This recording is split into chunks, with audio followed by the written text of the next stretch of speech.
नमः सिद्धेभ्यः। ॐ नमः सिद्धेभ्यः। ॐ नमः सिद्धेभ्यः। ॐ नमः सिद्धेभ्यः। ॐ नमः सिद्धेभ्यः। ॐ नमः सिद्धेभ्यः। इणमो अरिहन्ताणम्। नमो अरिहन्ताणम्। इणमो सिद्धाणम्।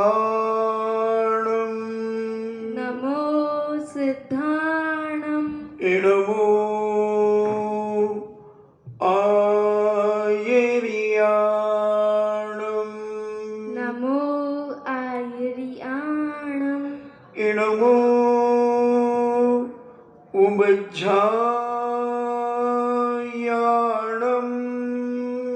नमो उवच्छायाणम्। नमो लोये सव्यसाहूणम्। नमो लोये सव्यसाहूणम्। पंच परमेष्टि भगवान की जय हो। अहिंसामयी वीतराग भिक्ष धर्म की जय हो। देवादिदेव 1008 आदि ब्रह्मा आदिश्वर आदिनाथ भगवान की जय हो। देवादिदेव 1008 चिंतामणि घोर उपसर्ग विजेता श्री पार्श्वनाथ भगवान की जय हो। देवादिदेव 1008 शासन नायक बाल ब्रह्मचारी भगवान महावीर स्वामी की जय हो। परम पूजनीय आचार्य शिरोमणि गुरुवर श्री कुंद कुंद महामुनिराज की जय हो।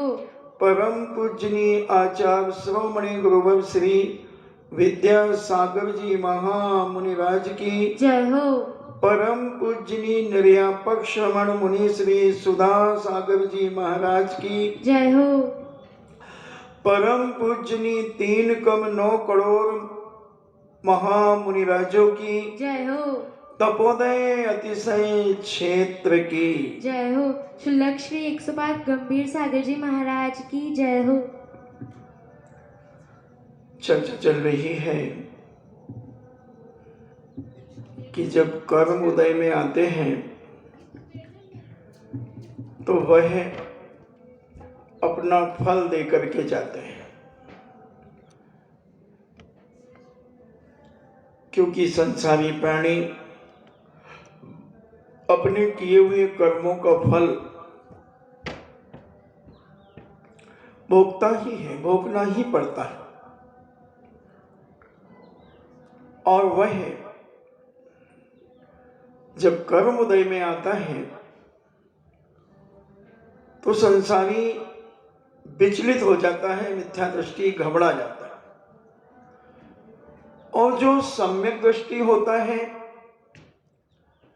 वह जानता है कि ये सब हमारे किए हुए पूर्व जन्मों के फल हमें तो ग्रहण करना ही पड़ेगा, चाहे हम इसे प्रसन्नता के साथ ग्रहण करें और चाहे आप प्रसन्न होकर के ग्रहण करें। इनका फल हम रोकर के सहन करें या हंस कर के सहन करें, इनके फलों को सहन करना ही पड़ेगा। कई बार बहुत सहायता मिलने के बाद भी आदमी फेल हो जाता है और कई बार सहायता नहीं मिलने पर भी वो सफल हो जाता है। कर्म की बड़ी विचित्रता है। एक छोटा सा दृष्टांत मुझे याद आ रहा है। कि एक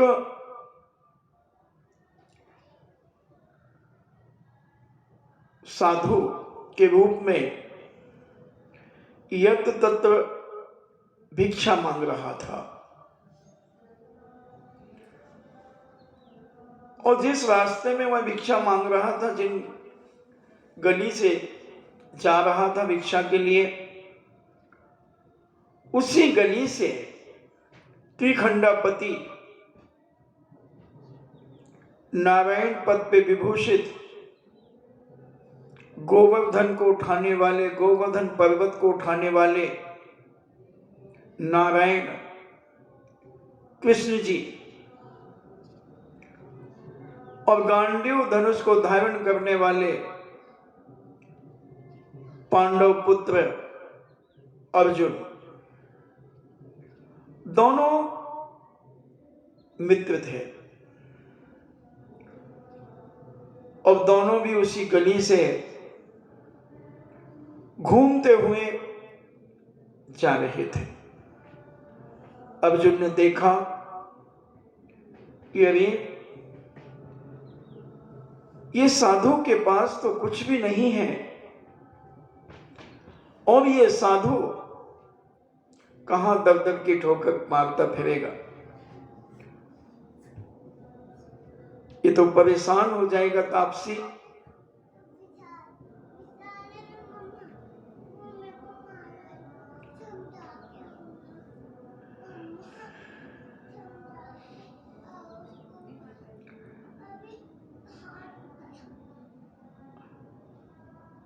और वह अर्जुन ने अपने पास से एक सोने की, बहुत सारे सोने के सिक्के की एक पोटली उस भिक्षु को दे दी।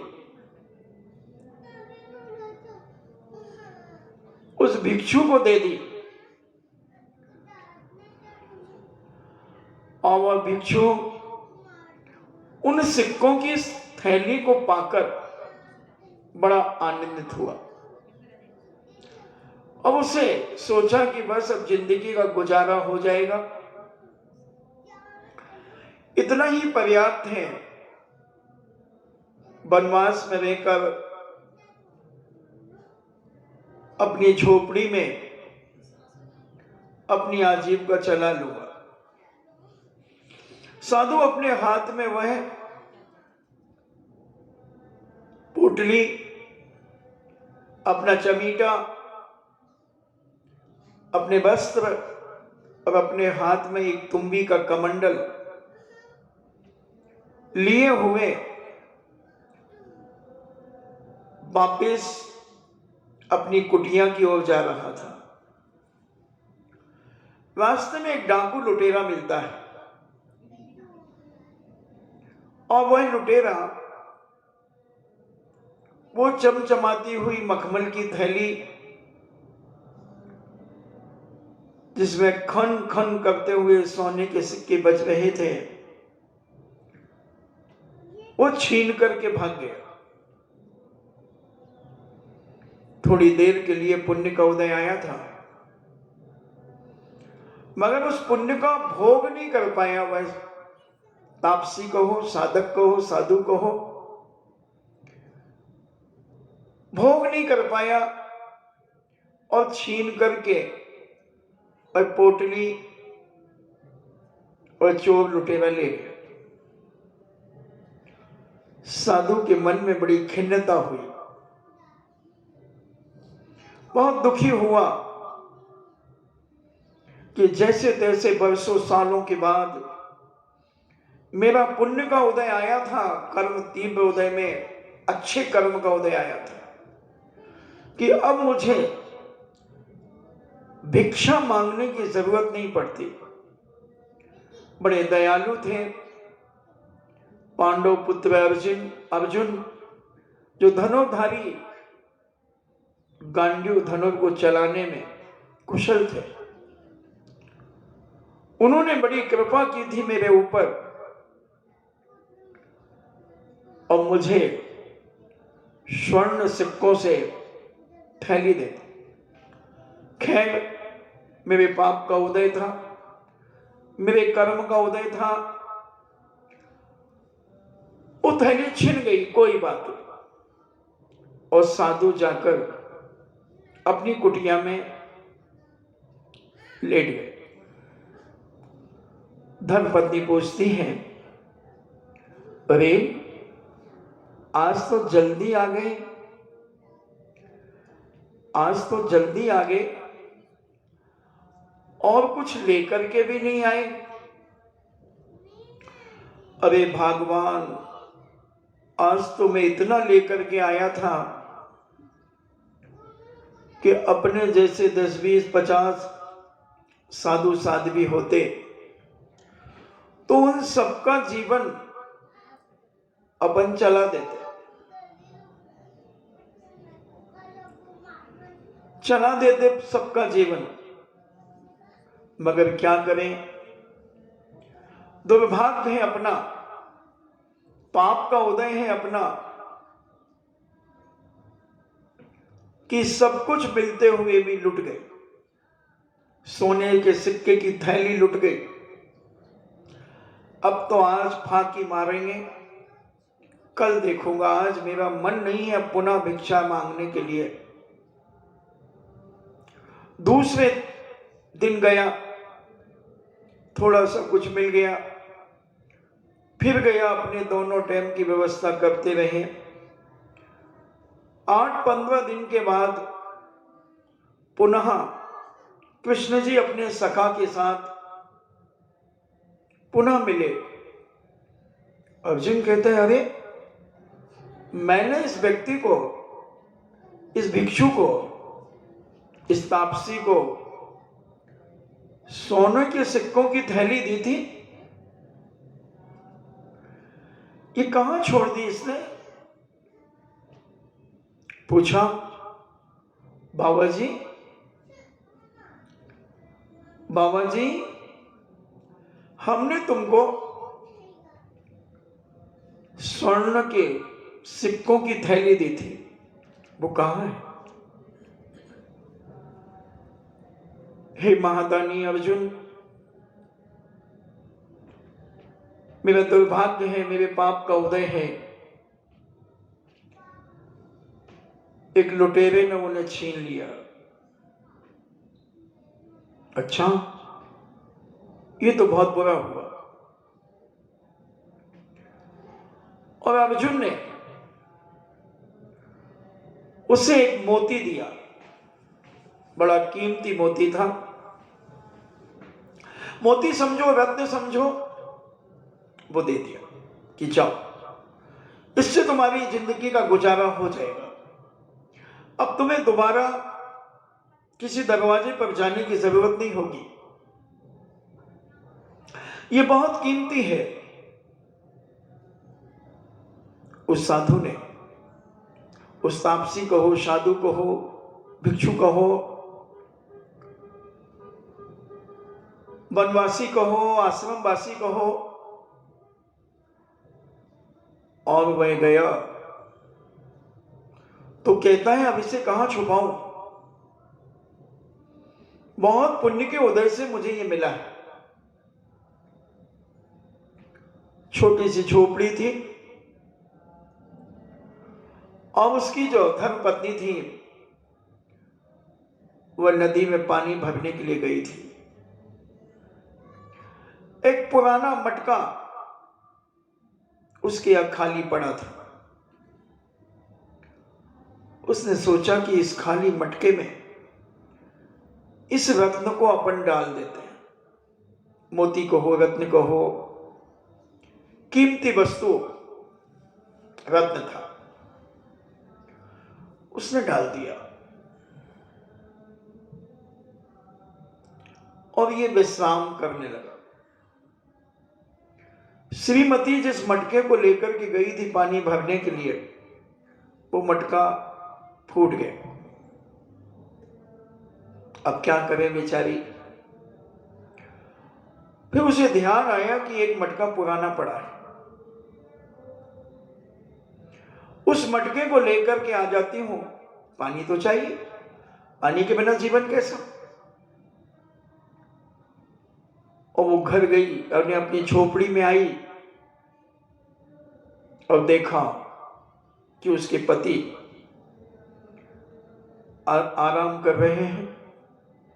उसने चुपचाप वो मटका उठाया और नदी में ले गई और उसने नदी में मटके को डुबाया। वो रत्न निकल करके उस नदी में जाकर के पानी के साथ मैं गया, डूब गया। उसे कुछ पता नहीं। उसने मटके को साफ किया और पानी भर करके ले आई। साधु तापसी उठा, और देर क्यों हो गई तुझे पानी लाने में? अरे जो मटका मैं रोज लाती थी वो मटका आज फूट गया। फिर पुराना मटका ले गई थी। अभी उसमें एक रत्न था, मैंने नहीं देखा कोई रत्न। साधु कहता है जैसे तैसे मेरे पुण्य का उदय आता है और मैं उस पुण्य के उदय को ग्रहण नहीं कर पाता। कितने दयालु हैं अर्जुन, कितने दयालु हैं। उसके बाद भी मैं उनकी दया का पात्र तो बन गया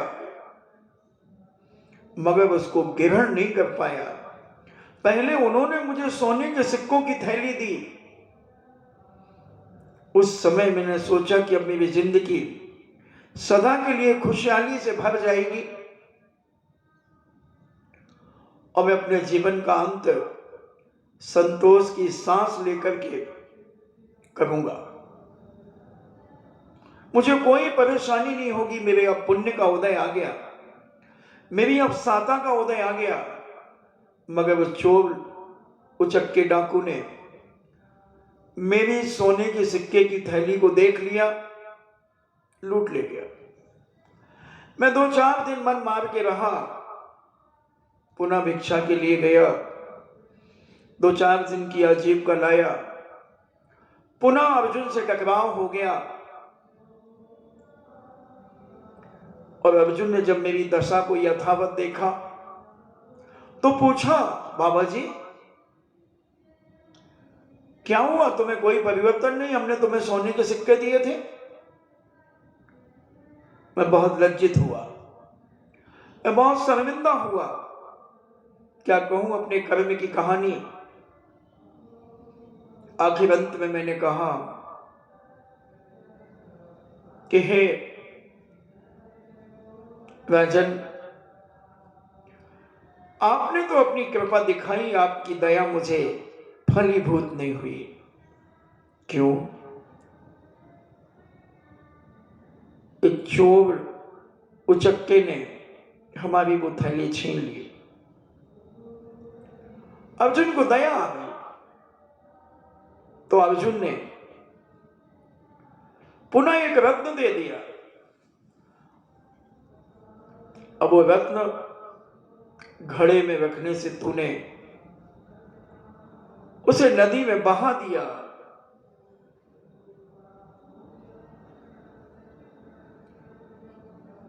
अब क्या करो? कैसे आजीविका चलेगी? कर्म का मारा हुआ है साधु। साधु मतलब एक तापसी कहो, झोपड़ी में रहने वाला एक व्यक्ति कहो, बाबा कहो, कुछ भी, दिगंबर साधु मत लेना यहां पर। और वह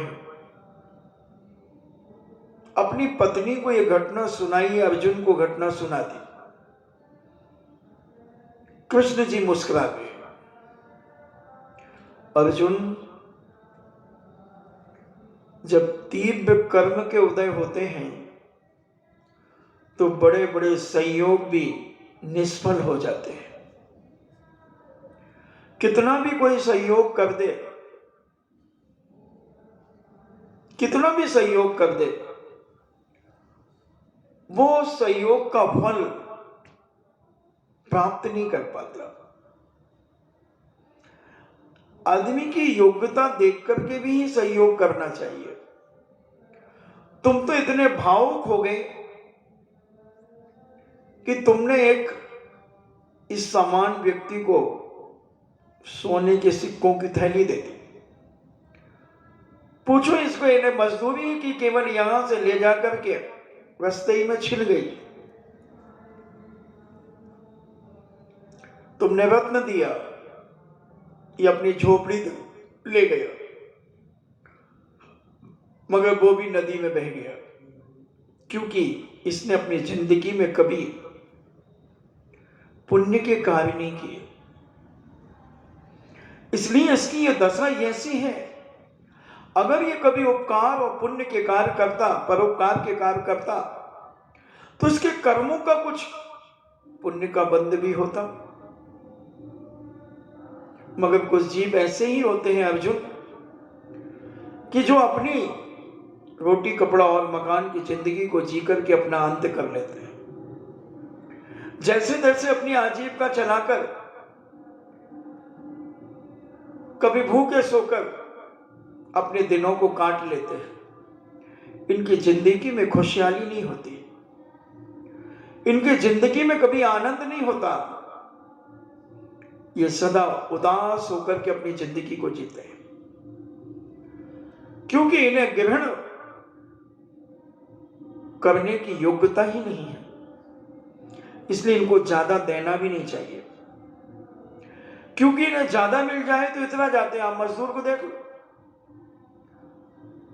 दिवाली का बोनस ले जाते हैं, 15-15 दिन तक, 20-20 दिन तक गोल होते हैं, आते नहीं है। कई लोग होते हैं जो छोटे लोग होते हैं, वो कहते हैं आज है तो इसको खा पी करके खत्म करो, कल देखा जाएगा।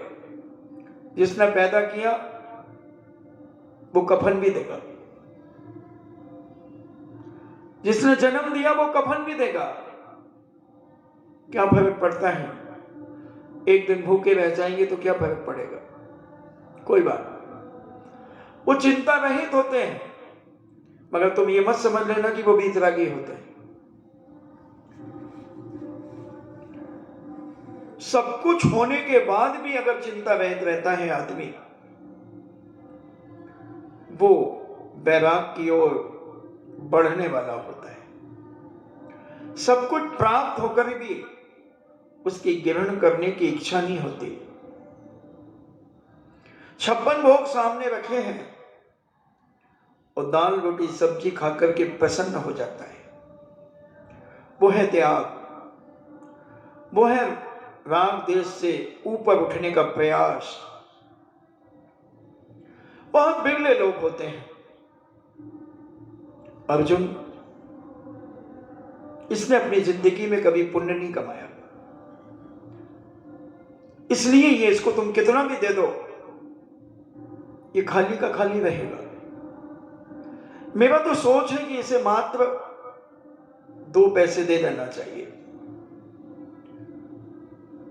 और कृष्ण जी ने उसे 2 पैसे दे दिए। वो मन में सोचता है, लोग इन्हें नारायण कहते हैं, लोग इन्हें त्रिखंडापति कहते हैं, 3 खंड का आधिपत्य जिनके पास है, बड़ा शक्तिशाली कहते हैं, गोवर्धन पर्वत उठाने वाले। इनसे लाख गुने तो अर्जुन अच्छे। अर्जुन ने तो मुझे सोने के सिक्कों की थैली दी, वो बात अलग है कि मेरे भाग्य में, मेरे किस्मत में, मेरे पुण्य में नहीं थी, चली गई। कम से कम मैंने उन सोने के सिक्कों को देखा तो। फिर अर्जुन ने दया और कृपा की, मुझे रत्न दे दिया। मैंने उस रत्न को भी छुआ, देखा, अपने घर के मटके में रखा। मेरा दुर्भाग्य था, मेरे पाप का उदय था, तो मैंने उस खाली मटके में उसे रख दिया। मगर जब और तीव्र पाप का उदय आया तो मेरी पत्नी के हाथ से वो नदी में बह गया। हर आदमी भगवान से आशा रखता है, प्रभु से आशा रखता है, मगर इन्होंने ये 2 पैसे दिए मेरे किस काम के? किस काम के? और मन में ऐसा विचार करते करते वो जा रहा था। सामने से एक मछुआरा आ रहा था जिसने मछलियां पकड़ के रखी थी और एक पानी के जार में कहो, बाल्टी में कहो, उसमें वो मछलियों को लेके जा रहा था। उसके अंदर दया आ गई कि मछलियां मार के खाएगा या किसी मांसाहारी को बेचेगा, क्यों ना ये 2 पैसे की मछलियां अपन ले लें और अपन चल करके इसको नदी में छोड़ देंगे। उस तापसी के पास, उस साधु भिक्षु बाबा के पास कमंडल तो था ही। उसने कहा कि ले ये पैसे ले और ये मछलियों को फ्री कर दे, छोड़ दे, मेरे कमंडल में डाल दे।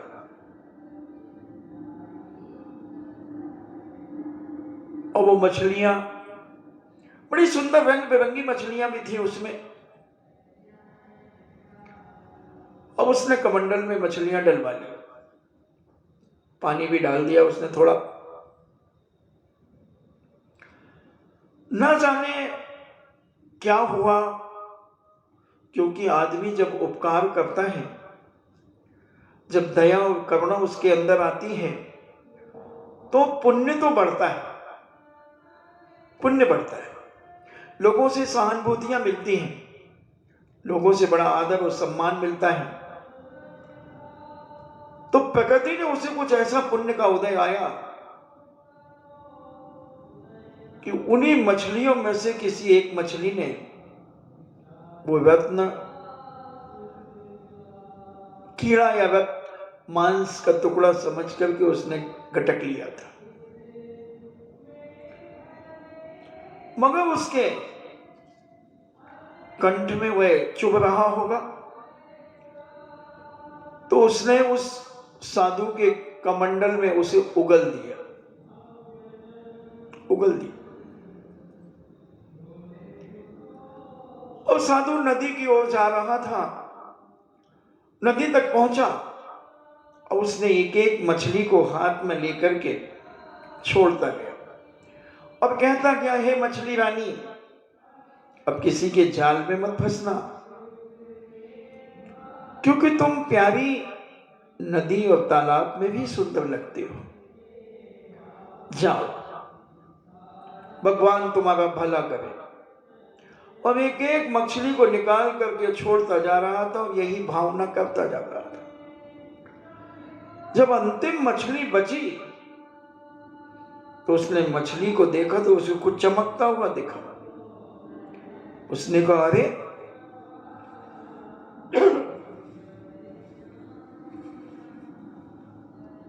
और उसने उस मछली को भी उसी भावना से छोड़ा और बड़े आनंद से उछलता हुआ आ रहा था, मिल गया, मिल गया, मिल गया। और सामने से वही लुटेरा डाकू भी आ रहा था। तो उस डाकू ने क्या समझा कि इसने मुझे पहचान लिया, ये कह रहा मिल गया, मिल गया, मिल गया, और वो कह रहा था रत्न के लिए कि मिल गया। मगर चोर डाकू ने देखा कि इसने मुझे पहचान लिया, ये जरूर बाजार से मुझे दंडित कराएगा, पकड़वाएगा, ये पहचान गया है मुझे कि मैं कौन हूं, किसका बेटा हूं, किसका पिता हूं, कहां रहता हूं। तो उसने कहा, मेरे माई बाप, ये अपने सोने की सिक्के ले, सिक्के की थैली ले ले, मैंने एक भी सिक्का नहीं लिया, तू इसे ले ले। वह भिखारी सोचता है कि मेरा पुण्य देखो, आया तो अब एक साथ आया, रत्न भी मिल गया, सिक्के की थैली भी मिल गई, और इतना सारा दिया, तब मेरे पाप का उदय कैसा था कि ये चले गए थे। कैसा पाप। अब उसने उस डाकू को, उस चोर को माफ कर दिया। उसने चरण पकड़ ली उस साधु के, तापसी के कहो, भिक्षु बाबा के कहो, और कहा कि राजा से शिकायत मत करना, राजा से शिकायत मत करना। उसने कहा ठीक है। कब आदमी के पाप का उदय आ जाए और कब पुण्य का उदय आ जाए बंधुओं, कहा नहीं जा सकता, कहा नहीं जा सकता। एक तरफ पुण्य का उदय आया, ग्रहण नहीं कर पाया, उस पुण्य को भोग नहीं पाया, पुनः पाप में परिवर्तित हो गया। फिर पुण्य का उदय आया, फिर भी नहीं भोग पाया। और जब उसके मन में आया कि मछलियों को बचा लिया जाए, जब उसके अंदर एक दया, एक करुणा भाव आया कि इनका भी एक जीवन है, ये बेचारी मर जाएंगी, इनको मार देगा ये कसाई, बेच देगा, और कोई जिह्वा इंद्री की चटुकारता वाला कोई व्यक्ति इन्हें उबाल करके भूंज करके खा जाएगा। क्यों ना हम अपने इन 2 पैसों से इसे खरीद लें और इन्हें छोड़ दें, इन्हें स्वतंत्र कर दें। दया का कुछ कार्य तो करें हम अपने जीवन में। ऐसे परिणाम आते ही हमारे यहाँ एक संक्रमण की प्रक्रिया होती है, कर्मों का संक्रमण हो जाता है, पाप पुण्य में बदल जाता है और पुण्य पाप में बदल जाता है। कुछ कर्म ऐसे होते हैं। अब उसका पुण्य बदला, पाप बदला, पुण्य में बदल गया। 2 पैसों ने कमाल कर दिया। अब वह अपने पुण्य को शाबाशी देने लगा। ऐसे ही श्रीपाल से जिन डाकुओं का वार्तालाप हुआ, श्रीपाल ने जब उन डाकुओं का सम्मान किया, कल अपन ने सुना था ना कि उनका सम्मान किया गया, वस्त्र भूषण दिए गए, आभूषण दिए गए, और वो सारे के सारे डाकू बड़ी प्रशंसा करते हुए श्रीपाल की और धवल सेठ को छोड़ करके अपने गुप्त स्थान पर चले गए और आपसी में वार्तालाप करने लगे कि वह वीर श्रीपाल बहुत शक्तिशाली था। उसकी एक ललकार में अपनी हालत कैसी हो गई थी। अगर एक हाथ उठा लेता तो पता नहीं अपना क्या होता। और उसके मान सम्मान के द्वारा जो इनका सम्मान किया गया, उसकी बड़ी प्रशंसा करते रहे चोर डाकू। और उनके मुख से एक ही बात निकल रही थी कि वो बड़ा पराक्रमी था, बलवान था। देखो तो उसने अपने चातुर्य से अस्त्र शस्त्र के बिना चलाए ही हम लोगों को अपने अधीनस्थ कर लिया। अपन इतनी बंदूकें, दुनिया के शस्त्र लेकर के अपन जहाजों को लूटने के लिए निकले थे, मगर उस श्रीपाल जैसे बलशाली व्यक्ति ने अपने प्रभाव के माध्यम से हमारे स्वभाव को बदल दिया। क्योंकि जब कोई धर्मात्मा की संगति करता है आदमी, और धर्मात्मा गुणवान हो, अंदर से धर्मात्मा हो, तो उसके प्रभाव में आने वाला व्यक्ति में नियम से परिवर्तन होता है, नियम से होता है। और परिवर्तन अपन जैसे लोगों के सामने हो गया, अंदर हो गया।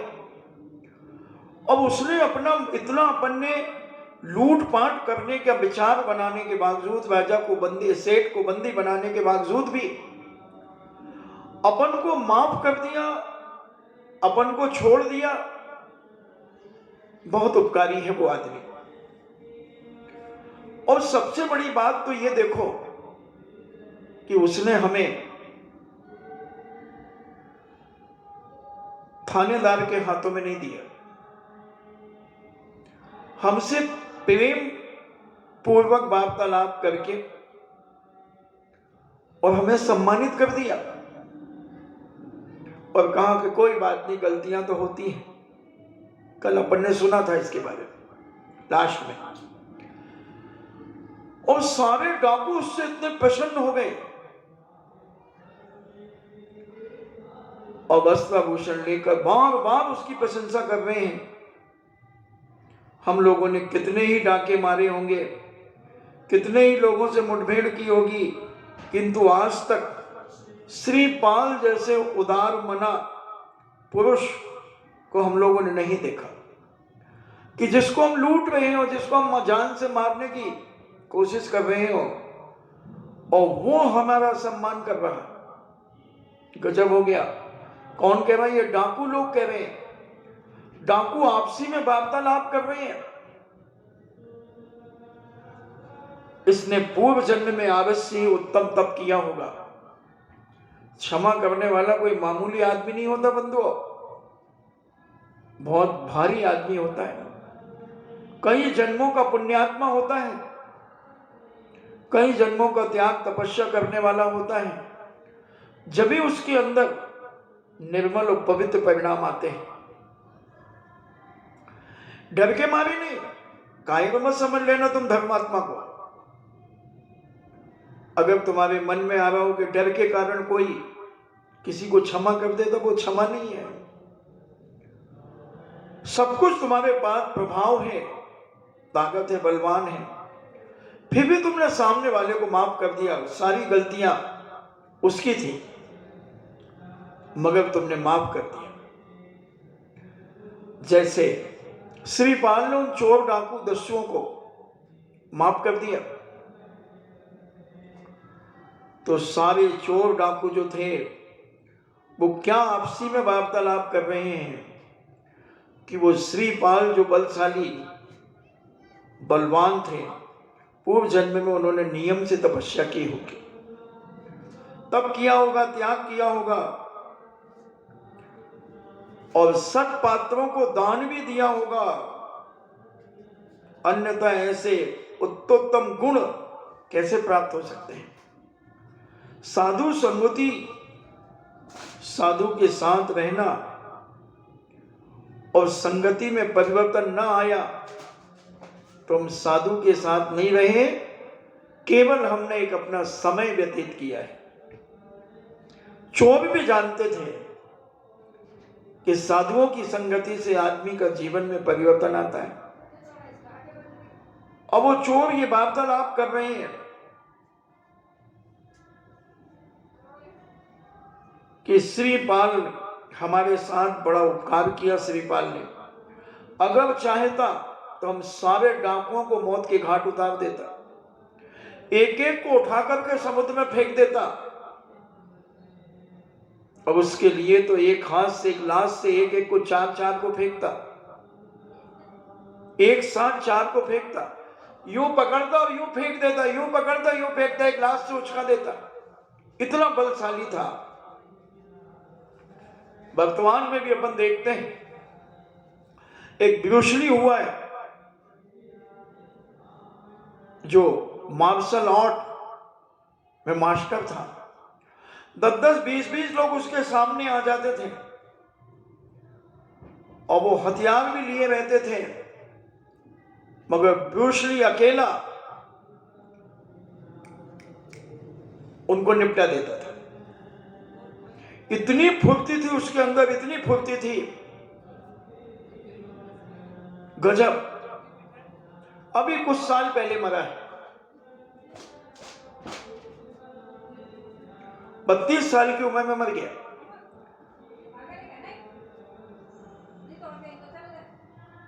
बत्तीस साल की उम्र में मर गया।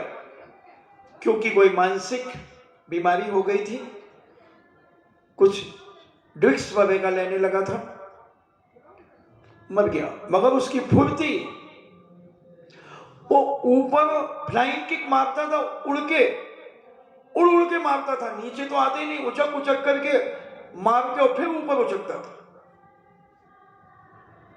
एक अंगूठे से 150 ड्रिप्स लगाता था, एक अंगूठे केवल, ये हाथ तो यूं पीछे करता और अंगूठा जमीन में रख करके 150, इतना पावरफुल। तो इतने शक्तिशाली लोग अभी भी थे, अभी हैं। मगर श्रीपाल का तो कहना ही क्या था, पूर्व जन्म का महान पुण्यात्मा जीव, वो कहते हैं इसका बदला हमें अवश्य चुकाना पड़ेगा। चोर कह रहे हैं, उनके मनों में परिवर्तन आ गया, विचारों में परिवर्तन आ गया। इस प्रकार सोच विचार करने के बाद उन लोगों ने श्रीपाल के योग्य उपहार देने का निश्चय किया कि अपन उस व्यक्ति को भी कुछ देंगे। चोर डाकू भी अगर गुणवान की पहचान कर ले तो लगता है कि उनके अंदर भी सज्जनता तो है, कोई जरूर मजबूरी से चोरी करते होंगे। दस्यु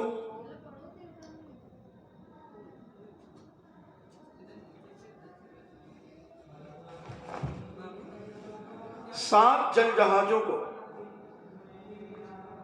बहुमूल्य रत्नों से भरकर श्रीपाल के पास ले गए। अभी वो पुलिस आ रही बेटा, अभी ठहरो, अभी आएगी वो। तुमने ये तोड़ा ना कि टेंट वाला पुलिस लेके आ रहा है, हाँ अभी देखना तुम।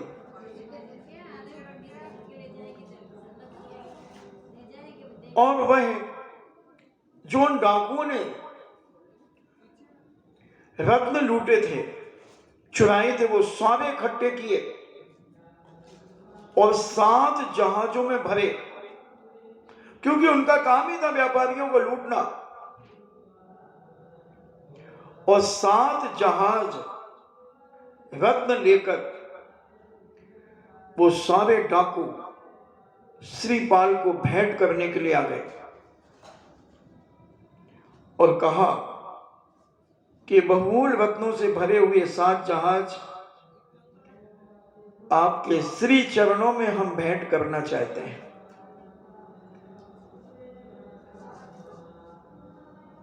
और श्रीपाल को उपहार देकर उन्होंने बड़ी नम्रता पूर्वक श्रीपाल से आज्ञा मांगी एवं हम अपने अपने स्थान को लौट जाएंगे।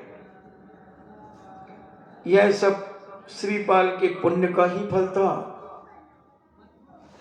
पुण्य के प्रभाव से क्या नहीं होता, सब कुछ होता है। कोई कहीं भी कैसी भी अवस्था में क्यों न रहे, मगर पूर्व जन्म का संचित पुण्य उसकी रक्षा सदैव करता है। बीहड़ जंगल में घमासान युद्ध में पराक्रमी शत्रुओं के मध्य में, जल में, अग्नि में, अथाह समुद्र में, पर्वत में, शिखर पर, अर्थात कहीं पर भी क्यों ना हो आदमी, कहीं क्यों ना बैठा हो आदमी, कहीं क्यों ना सो रहा हो आदमी, कहीं ना कहीं अगर उसका पुण्य है तो किसी भी अवस्था में क्यों ना हो, पूर्व जन्म का पुण्य उसकी रक्षा के लिए सदैव तत्पर हो जाता है। अब कहां पारसनाथ स्वामी ने उन नाग नागिन की रक्षा की थी? वो तो स्वर्ग चले गए थे, ऐसा आराम से रह रहे थे। क्या मतलब था उन्हें कर्म भूमि से, क्या था मनुष्यों से? मगर पारसनाथ ने जो नाग नागिन को बचा करके जो पुण्य कमाया था, वो पुण्य उदय में आया और नाग नागिन जो धर्मेंद्र पद्मावती बने वो रक्षा के लिए आ गए। इसलिए अपने जीवन में जितना उपकार कर सको, जितनी दया कर सको, जितना क्षमा भाव अपने जीवन में कर सको दूसरों को, बंधु कुछ नहीं जाएगा साथ में। ये तुम्हारी जिंदगी के किए हुए कारनामे अच्छे होंगे तो अच्छे बन के जाएंगे, बुरे होंगे तो बुरे जाएंगे। और कर्म सिद्धांत की अपेक्षा देखें तो हमने कल या परसों कहा था कि 5 शरीर होते हैं, औदारिक, वैक्रिक, आहारक, तेजस और कारवाण। औदारिक शरीर किसे कहते हैं? जो स्थूल रूप में होता है, जो हमें देखने में आता है, वो औदारिक शरीर होता है। त्रिंचों का, कीड़े मकोड़ों का, मनुष्यों का, सबका ये औदारिक शरीर। वैक्रिक शरीर देवों का होता है, जो छोटा बड़ा बना लेते हैं, अदृश्य भी हो जाते हैं। वो चाहे यहां बैठे हो और आपको दिखे नहीं, किसी को नहीं दिखे, तो ये वैक्रिक शरीर होता है। औदारिक, वैक्रिक, आहारक, तो ये मुनिराज के मस्तक से निकलता है। जब मुनिराजों को कोई तत्व के ऊपर शंका होती है या तीर्थ वंदना आदि का विकल्प होता है, तब वह एक आहारक पुतला कहो या आहारक शरीर कहो, वो निकलता है। और वो मुनिराज तो वहीं बैठे रहेंगे, और भगवान के अगर मान लीजिए कोई तत्व में शंका है तो भगवान के समोशरण में जाकर और उन शंका का निवारण करके आ जाएगा और मुनिराज प्रसन्न हो जाएगा। तीर्थ वंदना करने का विकल्प हो जाए तो वो वंदना करके आ जाएगा मुनिराज को। मान लो अब चतुर्मास में बैठे बैठे इच्छा हो गई कि मुझे तो कैलाश पर्वत की यात्रा करना थी, या सम्मेद शिखर की वंदना करना है, आ गया बड़ा तीव्र भाव, तो उनका एक पुतला निकलेगा, आहारक शरीर जिसे कहते हैं। अदृश्य होता है, वो दिखता नहीं, बिलाव के आकार का होता है, धवल होता है, और वो वंदना करके आ जाएगा, इनको संतुष्टि हो जाएगी। औदारिक, वैक्रिक, आहारक, तेजस। तेजस वो जो हमारे शरीर में कांति उत्पन्न करता है, तेज उत्पन्न करता है। वो नहीं कि तुम फेयर एंड लवली लगा करके अपने आप के चेहरे को बहुत चमका लो, सोचो कि मेरा तेज बढ़ गया। बी को टर्मरिक, कुंदन की दमक, जो देखे मुखड़ा हो जाए डैश डैश, वो नहीं। एक ओरिजिनल चमक सबकी होती, कोई की कम, कोई की ज्यादा। किसी का रूखा शरीर, बस ठंड में रूखा शरीर होने लगता है, और किसी की तेली त्वचा होती है। तो ये तेज, मगर जो तपस्याओं के माध्यम से जो तेज होता है वो और विशिष्ट होता है।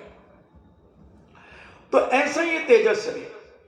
और 5वां शरीर होता है जिसे कारवाण शरीर कहते हैं, जो 8 कर्म हैं, उन कर्मों के समूह को कारवाण शरीर कहते हैं। तो जब यहां से जीव मरण करके जाता है तो 2 शरीर उसके साथ होते हैं। अपन ने पढ़ा होगा तत्वार सूत्र में, अनादि संबंधे छ। अनादि संबंध, अनादि काल से संबंध इन 2 शरीरों का, कारवाण और तेजस। तो अच्छे किए हुए कर्मों का फल हमारे साथ जाता है, बुरे कर्मों का फल हमारे साथ जाता है। ये 2 शरीर अनादि काल से साथ में है, जब तक मोक्ष नहीं होगा जब तक ये साथ में चलेंगे। और वह हम अपने जीवन में कुछ पुण्य की क्रियाओं को बढ़ाएं, उपकार करें, दया भाव रखें, करुणा रखें। कसाई के ऊपर भी करुणा भाव रखो कि हे भगवान, इसके जीवन में भी सद्बुद्धि प्राप्त हो। क्या मिलेगा? किसी से बुराई लेकर के तुम क्या कर लोगे? किसी से नाराज होकर के तुम क्या प्राप्त कर लोगे अपने जीवन में? थू थू के अलावा और कुछ नहीं मिलेगा। क्योंकि कौन जानता है असलियत? सुनने वाला तो यही देखता है कि तुम बिल्कुल साफ सुथरे हो, मगर वो यही कहता नहीं, गलती तो उनकी है।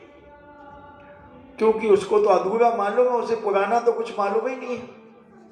कल का किसी को कुछ ना मालूम हो, जैसे एक घटना स्मरण में आ गई। इकट्ठा कट्टा नौजवान एक 10-12 साल के बच्चे को पकड़ करके धमका रहा था, थप्पड़ मार रहा था। लोगों ने देखा, बोले तुम्हें शर्म नहीं आती यार, इतने छोटे से बच्चे को मार रहे हो? और 10-5 लोगों ने मिलकर के उसका हाथ छुड़ा करके और उसके भगा दिया, जा भग जा। अब ये कहता तुम समझते थे, तुम्हें कुछ पता है कि नहीं यार? उसने मेरा जेब काट लिया, और वो जेब काट लिया, पकड़ो पकड़ो पकड़ो। अब क्या खाक पकड़ो, वो तो भाग गया। तुम्हें पहले का तो कुछ पता ही नहीं कि मैं क्यों मार रहा हूं उसे। तो उसके बावजूद भी अगर तुम उसे माफ कर देते हो तो तुमने पुण्य कमा लिया, पुण्य कमा लिया। ऐसा ही श्रीपाल ने अपने जीवन में अपार पुण्य के कार्य किए होंगे, लोगों को माफ करता गया होगा। ऐसे भव्य प्राणियों को रात दिन अपने जीवन में कल्याण की भावना रखना चाहिए, परोपकार की भावना रखना चाहिए। उसके पुण्य के प्रभाव से शत्रु भी मित्र हो गए, असंभव कार्य भी संभव हो जाता है पुण्य के प्रभाव से। सुख शांति समृद्धि अनायास ही प्राप्त हो जाती है। आपने भी कई बार देखा होगा, महिलाओं को लक्ष्मी क्यों कहते हैं? गृह लक्ष्मी। तुम कहने लगे आजकल मिसेस, वाइफ, तुम इनके अर्थ नहीं जानते। इनको पहले गृह लक्ष्मी कहा जाता था, अर्धांगिनी कहा जाता था, गृह मंत्राणी कहा जाता था। मिसेस कौन कहलाती है? मिसेस वो कहलाती है जो मिस्टर की बात को मिस कर दे, उसका नाम मिसेस। और वाइफ कौन कहलाती है? वाइफ वो कहलाती है जो कभी कभी नाइफ का काम कर जाए, नाइफ यानी चाकू, वो कहलाती वाइफ और मिसेस। और धर्म पत्नी, गृहिणी, गृहलक्ष्मी, अर्धांगिनी, ये कितने मांगलिक शब्द हैं अपने भारतीय संस्कृति के। इनका प्रयोग होना चाहिए। हम उतनी अंग्रेजी भी नहीं जानते जितनी अंग्रेज जानते हैं, फिर भी कोई हमसे पूछता है ये कौन? ये मेरी वाइफ है। कई बार कौन निकल जाए ये मेरी पाइप है, निकल जाए। अब जो अंग्रेजी नहीं जानता वो कुछ भी निकाल सकता है। अब सबसे अच्छा तरीका मेरी धर्मपत्नी, गृह लक्ष्मी। तो मैं ये बताना चाह रहा था, कई बार मैंने ऐसा सुना है, देखा भी है कि बहुत मध्यम परिवार, मध्यम वर्गीय परिवार, अब उनकी शादी होते ही, उनके बेटे की कहो, शादी होते ही कुछ दिनों के बाद घर में धन बढ़ने लगता है, बरकत होती है। गांव वाले कहते वाह बड़ी पुण्यात्मा बहू आई, देखो तुम्हारा व्यापार भी अच्छा चलने। बोले हाँ भाई, शादी के 15 दिन बाद देखो व्यापार बढ़ गया। अभी तो मैं यहीं से सामान खरीदता था और बेचता था, अब मैं जयपुर से भी लाता हूँ, कोटा से भी लाता हूँ, भीलवाड़ा से भी लाता हूँ। हाँ, तो ऐसे पुण्य इसलिए ने गृह लक्ष्मी कहते हैं। गृह लक्ष्मी कही जाती है नारी। इनके आते ही कई बहुत बिगड़े ऐसे होते हैं कि जो बिगड़ जाते हैं। ऐसे भी केस है कि बेटे की शादी होते ही घर धीरे धीरे बर्बाद हो जाता है। कोई ना कोई निमित्त तो बनता है। तो ऐसा ये पुण्य हम अपने जीवन में करें। श्रीपाल धवल सेठ के साथ यात्रा पर चल रहे हैं। 7 जहाज रत्नों का मालिक श्रीपाल भी बन गया है और उपहार में प्राप्त बहुमूल्य रत्नों से भरे हुए पानी के जहाज यानी जलपोतों को लेकर श्रीपाल एवं धवल सेठ दल बल के साथ निर्विघ्न आगे बढ़ते जा रहे हैं और अंत में हंसद्वीप जाकर के पहुंचे। यह हंसद्वीप अत्यंत नयनाभिराम था, इन्हें आंखों के लिए बड़ा बड़ा आरामदायक था, इन्हें बहुत सुंदर था। इसके चारों ओर वन, उपवन, बगीचे चारों तरफ खिले हुए, बड़ी अपूर्व शोभा थी उस नगर की। जहां दृष्टि डालो वहीं कोई ना कोई अच्छी चीज दिखती थी। इस द्वीप में रत्नों की खानें थी, जिसमें 18 तो बहुत बड़ी बड़ी थी एवं छोटी खानें भी बहुत थी। उस द्वीप में बड़ी 18 खानें थी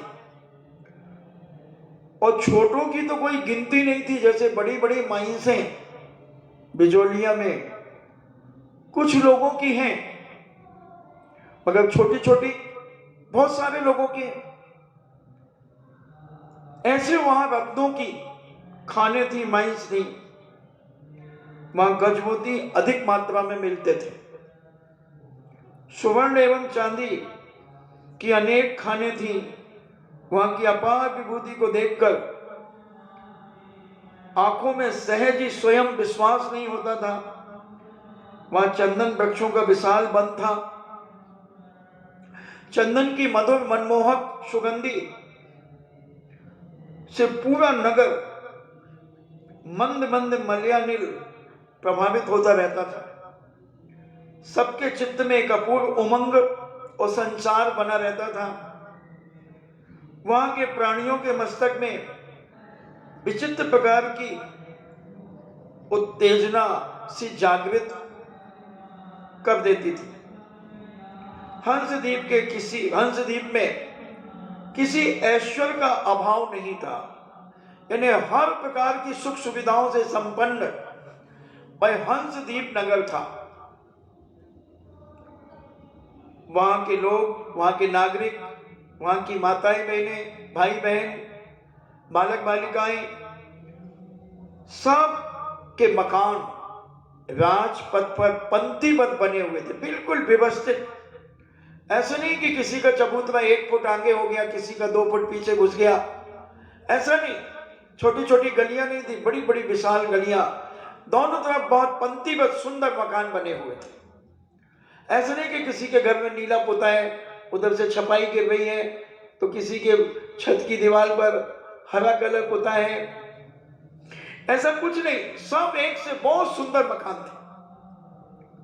बाजार बिल्कुल अलग था, सब्जी मंडी अलग थी, सब साफ सुथरा।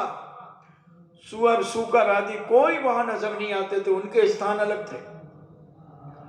ऐसा सुहावना नगर हंसद्वीप सारे लोगों को बड़ा आनंददायी था। वहां कोई दुखी दरिद्री तो नजर ही नहीं आता था। सारे लोग वहां पर एक से एक संपन्न, ऐश्वर्य की कोई चाह नहीं थी, इच्छा नहीं थी।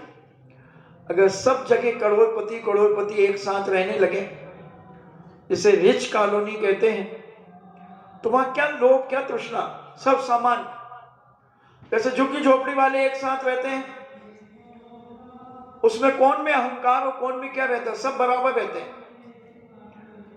अब देख लो झुग्गी झोपड़ियों में जहां एक साथ 100 500 झुग्गी झोपड़ियां बनी है, सब एक से हैं। तो वहां भी सारे नागरिक संपन्न थे। किसी भी प्रकार का कुछ भी उन्हें लोभ नहीं था, कुछ भी खटकता नहीं था, और बड़े पंक्तिबद्ध मकानों में रहा करते थे। और बड़े ऊंचे ऊंचे गगनचुंबी उनके राज प्रसाद बने हुए थे, जिनकी अपूर्व शोभा देखकर दृष्टि तृप्त नहीं हो पा रही थी। इस मनोहर हंसद्वीप के राजा का नाम कनक केतु था और रानी का नाम कंचनमाला था। कंचन यानी भी सोना होता है और कनक यानी भी सोना होता है। राजा दंपति आनंद पूर्वक अपना जीवन व्यतीत कर रहे थे एवं न्यायपरायण होकर प्रजा का पालन भी कर रहे थे। और ये सारे के सारे व्यापारी 507 जहाज लेकर के उस हंसद्वीप के बंदरगाह पे पहुंचे। जब राजा को ये पता चला कि चंपापुर का राजा श्रीपाल और धवल सेठ 507 जहाज लेकर के व्यापार करने के लिए आया है,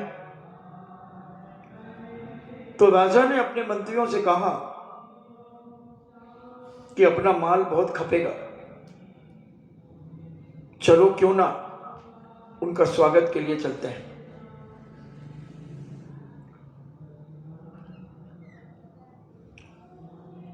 कहा ठीक है। कनक केतु अपने मंत्रियों सहित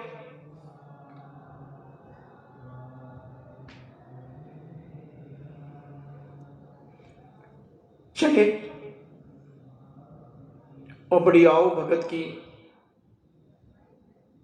सम्मान किया, सारे लोगों की भोजन की व्यवस्थाएं बनाई, स्थान दिया ठहरने के लिए।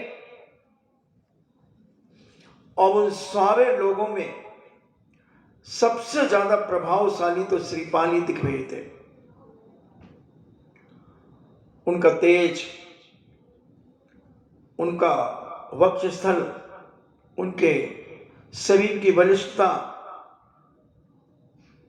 उनके चेहरे की प्रसन्नता आदि सब गुणों से संपन्न श्रीपाल को देखकर कनक केतु आश्चर्यचकित हो गया कि ये इंसान भी कोई इंसान है, सर्वांग सुंदर। और उनके सारी व्यवस्थाएं करके कनक केतु अपने राज दरबार पर पधारे। और उनकी एक बेटी थी वयन मंजूषा, यानी रत्नों की पेटी। बेटी का नाम भी देखो आप क्या रखा, वयन मंजूषा कहो या वयन मंजूषा कहो। मंजूषा यानी पेटी और वयन या वयन यानी रत्न। राजकुमारी भी युवा हो गई है। और कनक से कहा कि देखो वयन मंजूषा विवाह योग्य हो गई है। राजकुमारी जब युवा अवस्था को प्राप्त कर विवाह के योग हुई है, तब राजा को उसके लिए उपयुक्त वर की खोज करना ही चाहिए। चिंता का कारण तो बनता है। तो एक दिन कनक केतु ने अपने दोनों पुत्रों के साथ उपवन में भ्रमण करने के लिए गया। टहलते हुए संयोग बस उस उपवन में पूज्य दिगंबर मुनिराज विराजित थे। उनके ऊपर दृष्टि पड़ी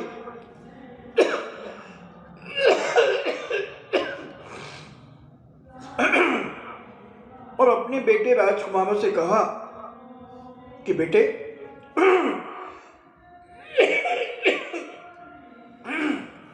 देखो पूज्य मुनिराज बैठे हुए हैं, चलो दर्शन करो।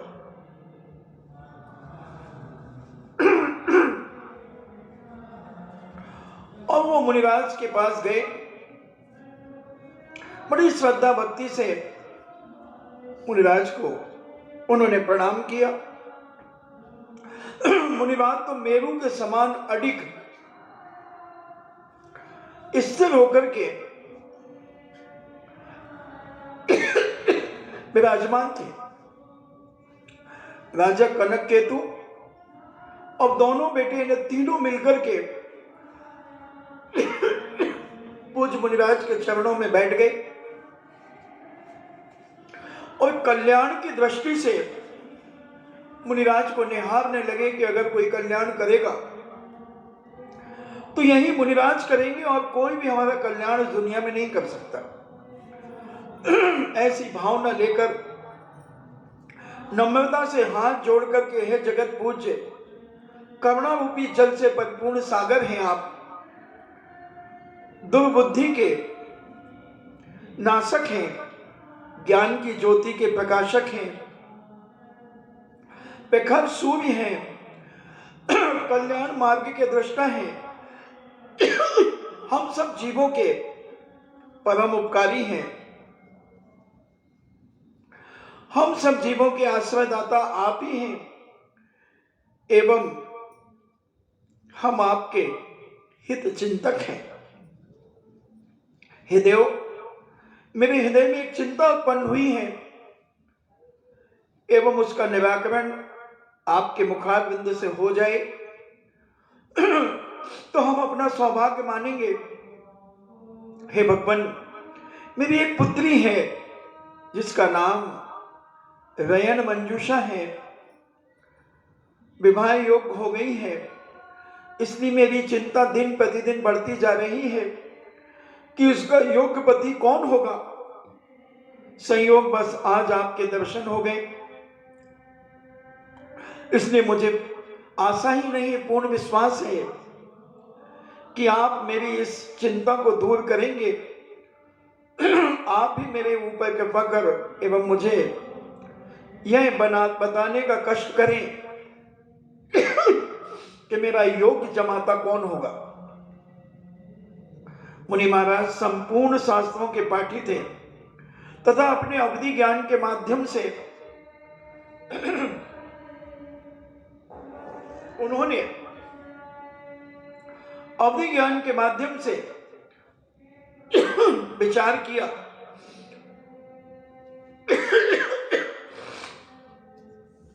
और उत्तर दिया, हे राजन, जो पुरुष सहस कूट जिनालय के वज्र कपाट के समान प्रचंड द्वार को खोलने में समर्थ होगा, वही तुम्हारी पुत्री रयन मंजूषा का योग्य पति होगा। पूज्य मुनिराज ने अपने अवधि ज्ञान के माध्यम से बता दिया।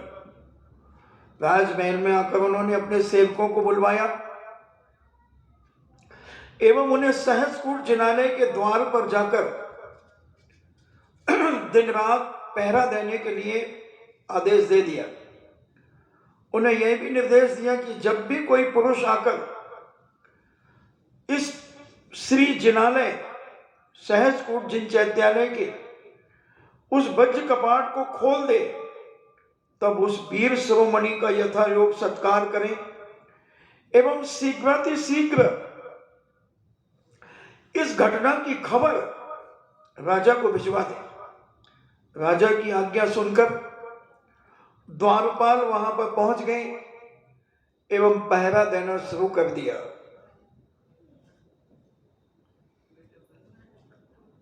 और 24 घंटे वहां पहरा चालू हो गया। संयोग बस कुछ ऐसा हुआ कि अपने जल पोतों के बेड़े को लेकर जाता हुआ धवल सेठ जब हंस द्वीप के तट के समीप पहुंचा था तो उसे इस द्वीप को देखने की प्रबल इच्छा हुई। इसे भी कोई व्यापारिक केंद्र समझकर उसने मल्लाहों को जलपोत रोकने का आदेश दे दिया। जलपोतों के लंगर डाल देने के पश्चात नगर के पास ही उपयुक्त स्थान पर अपना डेरा भी डाल दिया एवं अपने सेवकों को वहां की परिस्थिति जानने के लिए नगर में पहुंचाया। श्रीपाल भी धवल सेठ के साथ समुद्र यात्रा पर थे ही, आप सबको मालूम है। श्रीपाल को गुरु की आज्ञा थी जहां भी जाए वहां यदि जिन मंदिर हो तो सर्वप्रथम जिनेन प्रभु का दर्शन जरूर करें। आप भी अपने जीवन में विचार करो, कहीं यात्रा पर जाते हो और आसपास कहीं मंदिर हो तो उन मंदिर के दर्शन जरूर करना चाहिए, क्योंकि यात्रा में पुण्य बहुत ज्यादा खर्च होता है, इसलिए पुण्य बढ़ाते जाना चाहिए, पुण्य कमाते जाना चाहिए। और श्रीपाल ने जब देखा कि कहीं ना कहीं तो मंदिर होगा और लोगों से जानकारी ली कि भाई यहां कोई जिनालय भी है, नगर के पास ही उन सेवकों को देखकर परिस्थिति को जायजा लिया। वहां यदि जिन मंदिर है तो सर्वप्रथम जिनेन प्रभु का दर्शन करके पश्चात अपने व्यापार और सत्कर्म की क्रिया करना। उन्हें गुरु का वचन स्मरण हो आया और वे जिन मंदिर की खोज में निकल पड़े। मार्ग में नगर की रमणीक शोभा को देखते देखते उन्हें बड़ी प्रसन्नता हुई और चलते चलते एक ऐसे मनोहर स्थान में पहुंचे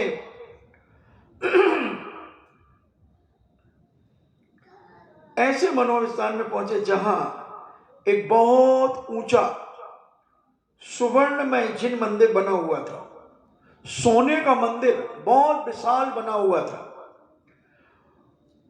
यदि मंदिर को देखते ही दर्शन करने की अभिलाषा से वो आगे बढ़े, लेकिन मंदिर के विशाल द्वार को बंद देखकर उन्हें आश्चर्य हुआ कि इतना विशाल मंदिर और फिर दरवाजा बंद क्यों है?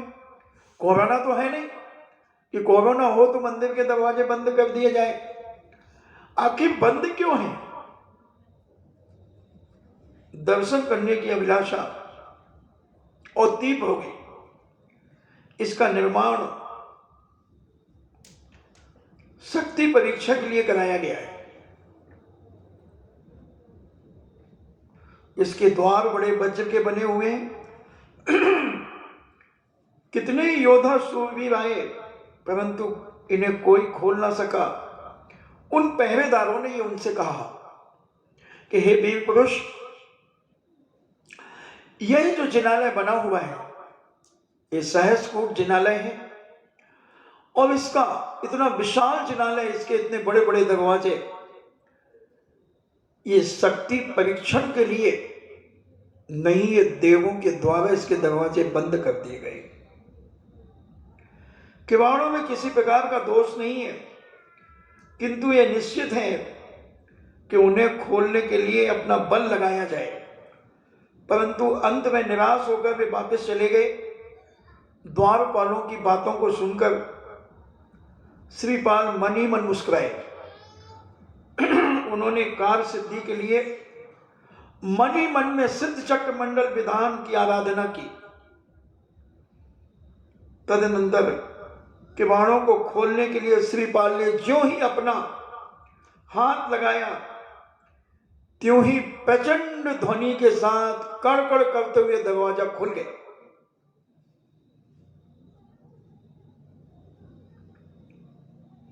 मंदिर के द्वार उन्मुक्त होते ही ओम जय जय जय, निस्सही निस्सही निस्सही, जय देव कहते हुए श्रीपाल उस जिनालय में प्रवेश कर गए एवं प्रभु के आगे भक्ति भाव से खड़े होकर वे स्तुति पढ़ने लगे। वे भक्ति करने लगे, भगवान का गुणानुवाद करने लगे।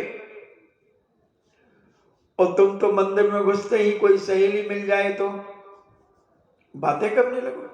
महाराज वो भी बोल रहे थे, हम भी बोल रहे थे, दोनों एक ही तो बराबर हुए।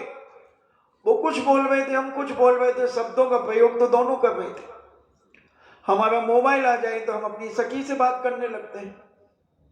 कभी नहीं करना, कभी नहीं करना। तुम तो प्रभु की मुद्रा देखो और इतने अल्लाह से भर जाओ कि धन्य प्रभु, आपका दर्शन इस दुर्भाग्य ने पाकर के अपने आप को सौभाग्य में बदलेगा। तुम्हें कुछ नहीं आता हो, कुछ नहीं आता हो, जो तुम्हें आता हो तुम कह दो भगवान से। तुमसे भक्ति करते नहीं आता हो, तुम हाथ जोड़ करके उनकी मुद्रा को देखते रहो। कुछ भी बोलो, जो तुम्हें बोलना हो। हे शादबाद वाणी के प्रस्तुता, अनेकांत की ध्वजा को फहराने वाले तुम्हारी जय हो। मिथ्यात्व रूपी अंधकार को नष्ट करने वाले तुम्हारी जय हो। हे घोर उपसर्ग विजेता, तुम्हारी जय हो। जो तुम्हारे मन में आए तुम कह सकते हो। ये सब भक्ति, ये सब गुणानुवाद है। और श्रीपाल प्रभु की भक्ति में लग गए। पहरेदारों ने जाकर के राजा को सूचना दे दी कि राजन, एक सर्वांग सुंदर युवा, सर्वगुण संपन्न युवा ने जिनेन्द्र भगवान के चैत्यालय का दरवाजा खोल दिया है, सहस्कूट जिनालय में प्रवेश कर गया है और ऐसी तल्लीनता से भक्ति कर रहा है। हम तो पीछे के पीछे भाग करके आ गए। आपका समय हुआ, श्रीपाल को भक्ति करने दो और तुम्हें अपनी शक्ति को प्राप्त करने के लिए दूध पीने दो। और तुम तो कुछ ना कुछ करोगे, सब करोगे। और श्रीपाल भगवान की भक्ति में लीन, और राजा आश्चर्यचकित हो रहा है कि सहस्कूट जिनालय के दरवाजे खुल गए। वर्षों से इसके दरवाजे नहीं खुले। ऐसा कौन शक्तिशाली योद्धा आ गया है? और राजा ने उन श्रीपाल के सम्मान के लिए तैयारियां शुरू कर दी हैं। आपका समय हुआ। इन्हीं मंगल भावना के साथ सबकी आत्मा परमात्मा बने। जिनवाणी स्तुति। जिनवाणी के ज्ञान से सूझे लोकालोक, सो बाणी मस्तके धरो, सदा देते हूँ धोख। हे जिनवाणी भारती, तो है जपो दिन रेन, जो तेरो शरणागहि, सो पावे सुख चैन। देव भजो अरिहंत को, गुरु सेवा निर्ग्रंथ, दया धर्म। 9 बार नमोकार।